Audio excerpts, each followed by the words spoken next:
গুমের মামলায় অভিযোগ গঠনের বিরোধিতা করে শেখ হাসিনা সহ ১৩ আসামির পক্ষে শুনানি হবে আন্তর্জাতিক অপরাধ ট্রাইব্যুনালে।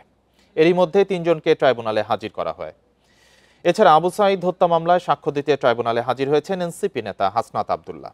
প্রসিকিউশন জানায়, তদন্ত প্রতিবেদন অনুযায়ী শেখ হাসিনার সরাসরি নির্দেশে এবং তার নিরাপত্তা উপদেষ্টা তারেক সিদ্দিকীর তত্ত্বাবধানেই অধিকাংশ ব্যক্তিকে গুম করা হয়েছিল।